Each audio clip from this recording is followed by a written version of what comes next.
Where are we? Okay.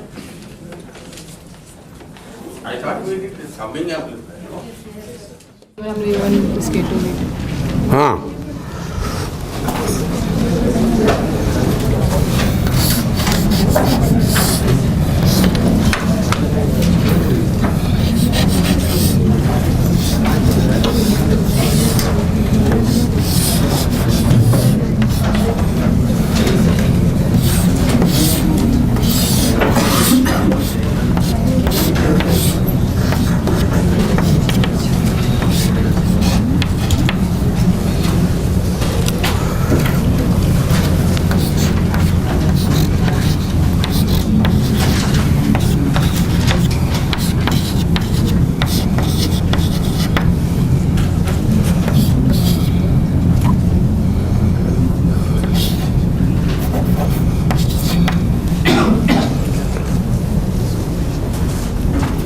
Now applying using linearity, applying this superposition principle, you will get V1 with V2, V3 grounded.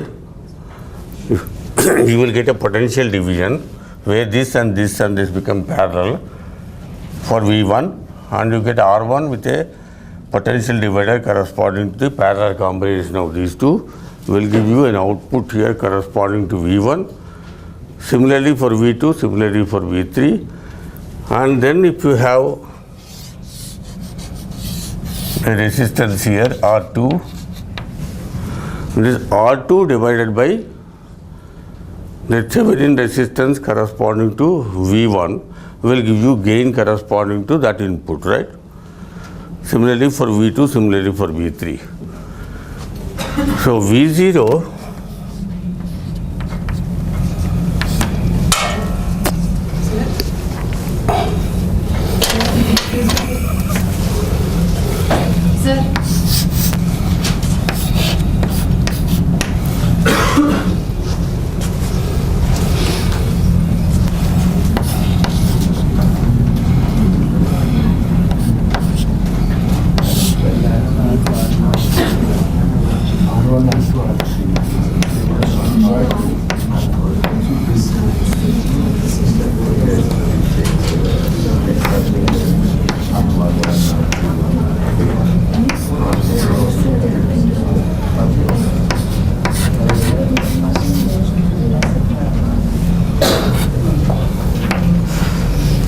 would you agree to the expression or not?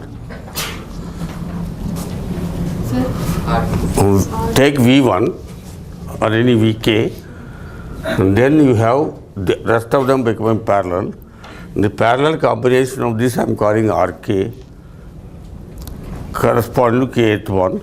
So there will be a potential divisor with R1 with Rk, which is that. So the voltage here will be Rk divided by R1 plus Rk, I mean R. So how do I get out of this confusion? Sir?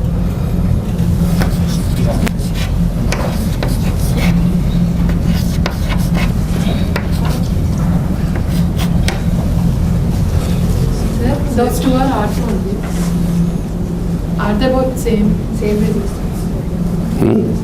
That R2 and that R2, are they both same? Oh, another problem. Okay, let me call RF.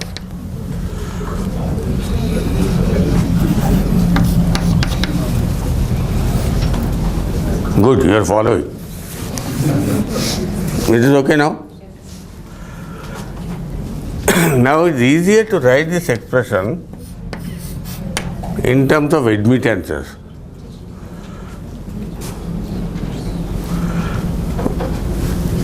When you have this parallel, this becomes sum of all these admittances, inverse of that. And so if you substitute all this and then come back to it, it turns out a beautiful expression. Vk is equal to Rf by Rk with a minus sign. Just simplify this. The simplification leads to this resistance if Rs is infinity.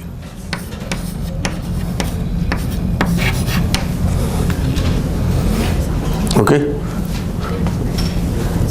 So the summer, usually people don't use this resistor.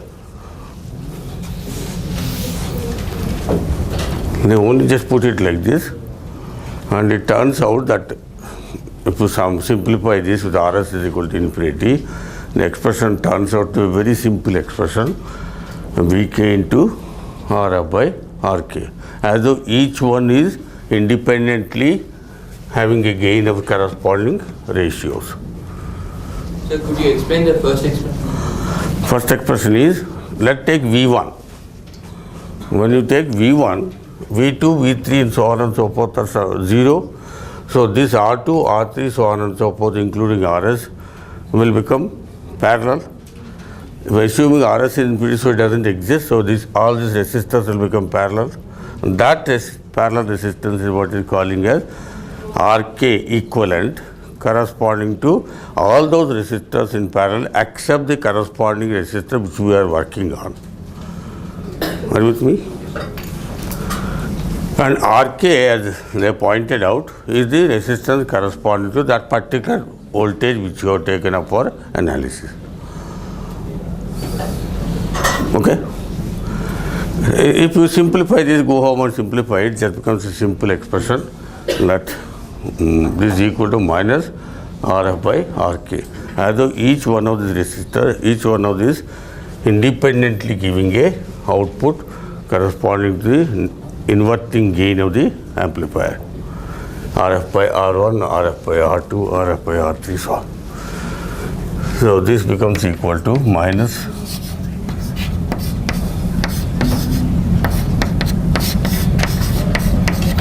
with Rs infinity, as I have shown here. Okay. So this is a summing amplifier. So now using operational amplifier, we have done mathematical operations, getting a gain, and basically mathematics, multiplication by a constant. Then we have found a method of differencing.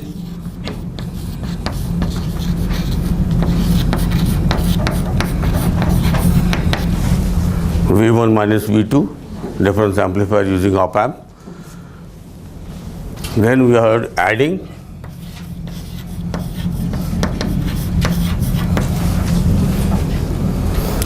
Then we have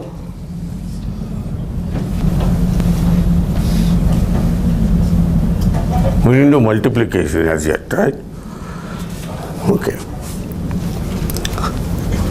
Then we will come to another important usage of this operational amplifier.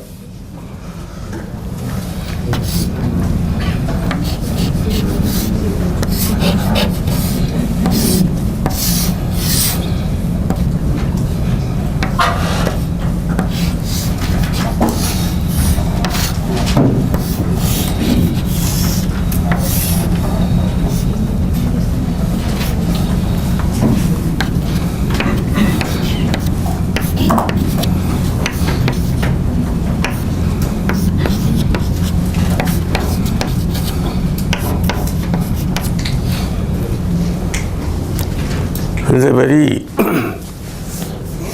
nice circuit developed by Howland, a professor at MIT. This circuit does a very interesting thing, that if you observe at these terminals, between these two terminals,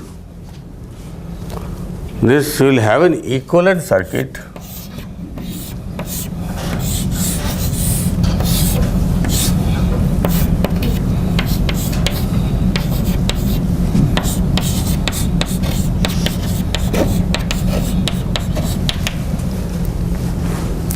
between these two terminals. I can write the Thevenin equivalent, right, or Norton equivalent. So I am writing a Norton equivalent, which is short circuit current in parallel with the Thevenin impedance or inverse of that is Norton admittance.